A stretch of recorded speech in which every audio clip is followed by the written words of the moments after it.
Dan untuk membahas prospek bisnis migas di tahun politik, utamanya dari sudut pandangan K3S, saat ini kami telah bersama dengan Vice President Director and CFO dari PT Energi Mega Persada Tbk, Bapak Eduardus Ardianto. Selamat pagi Pak Edo, apa kabar? Selamat pagi Bu Iva, terima kasih atas kesempatannya pagi ini. Terima kasih sudah bergabung bersama kami dalam Skokbox pagi hari ini. Pak Edo, mungkin bisa dijelaskan begitu berkaitan juga sebelum kita membahas terkait dengan prospek bisnis migas di tahun 2024 begitu. Kita akan lihat terlebih dahulu, kita akan bedah terlebih dahulu kinerjanya di sepanjang tahun 2023, tahun yang kemarin disebut-sebut juga cukup penuh dengan tantangan begitu. Tapi mungkin bisa dijelaskan gambaran kinerja hulu migas dari Energi Mega Persada di sepanjang tahun 2023 dari pengeboran hingga produksi yang berhasil dicatatkan seperti apa? Baik, terima kasih Bu Iva.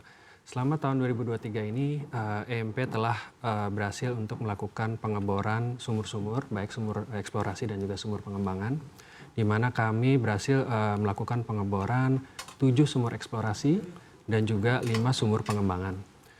Selain itu kami juga berhasil melakukan kegiatan seismik 2 dimensi dan 3 dimensi, di mana seluruh kegiatan rangkaian ini kami lakukan untuk mencapai atau meningkatkan produksi perseroan secara keseluruhan dan juga berusaha untuk menambah jumlah cadangan perusahaan.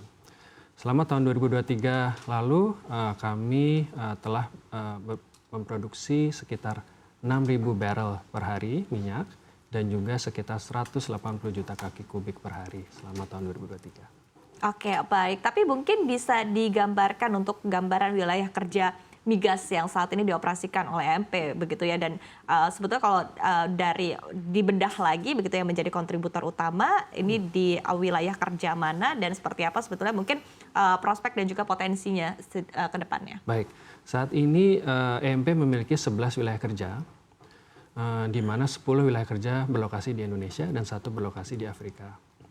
Dari 11 wilayah kerja yang kami miliki, 6 sudah berproduksi.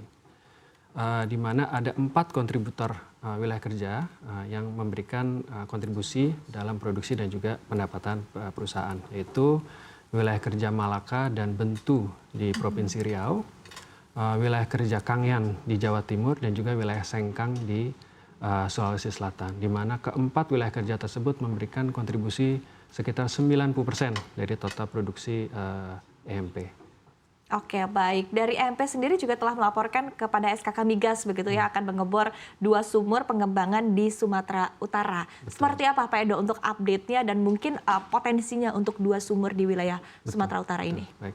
Jadi betul sekali untuk tahun 2024 ini kami akan melakukan pengeboran di 2 sumur pengembangan di wilayah kerja bernama Gebang yang berlokasi di Sumatera Utara. Di mana pengembangan blok wilayah kerja Gebang ini akan dilakukan secara bertahap, di mana tahap 1 ini akan dimulai di tahun 2024, sebenarnya sudah mulai di tahun lalu, di mana akan memproduksikan sekitar 40 juta kaki kubik per hari tambahan. Nah, di mana aliran gas ini akan disuplai untuk memenuhi kebutuhan gas di wilayah daerah istimewa Aceh, Sumatera Utara, dan juga daerah sekitarnya. Kami harapkan on stream akan mulai di awal tahun 2026. Awal tahun 2026 untuk on streamnya begitu betul, ya Pak Edo. Tapi mungkin untuk di tahun ini, di tahun 2024 sudah ada juga rencana akuisisi begitu ya. Betul. Mungkin bisa dijelaskan juga kepada pemirsa CNBC Indonesia begitu kira-kira rencana akuisisi apa saja yang akan dilakukan begitu dan sudah disiapkan rencananya bagaimana Pak Edo? Baik. Untuk beberapa tahun terakhir EMP cukup aktif dalam melakukan akuisisi. Hal ini kita lakukan dalam rangka untuk meningkatkan produksi dan juga untuk meningkatkan jumlah cadangan perusahaan.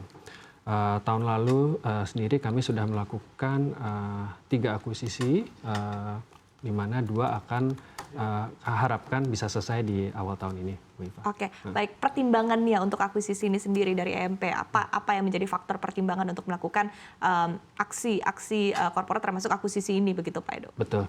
Jadi hal-hal ini kita lakukan sebenarnya yang pertama adalah untuk meningkatkan produksi, ya, karena kan suatu wilayah kerja apabila produksi terus kan tentu saja akan menurun. Jadi untuk menggantikan produksi dan untuk menjaga dan meningkatkan produksi kami harus melakukan akuisisi dan juga disertai dengan mengembangkan wilayah kerja yang sudah berproduksi sekarang. Jadi selain meningkatkan produksi, dan juga bisa menambah jumlah cadangan perusahaan.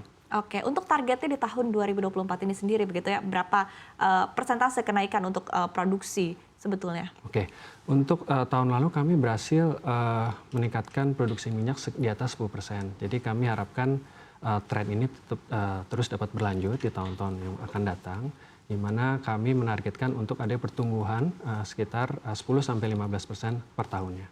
Oke, baik. Jadi di target yang sama begitu 10 hingga 15% juga untuk Betul. tahun 2024 ini untuk Betul. kenaikan produksi ya Pak Edo. Betul. Baik.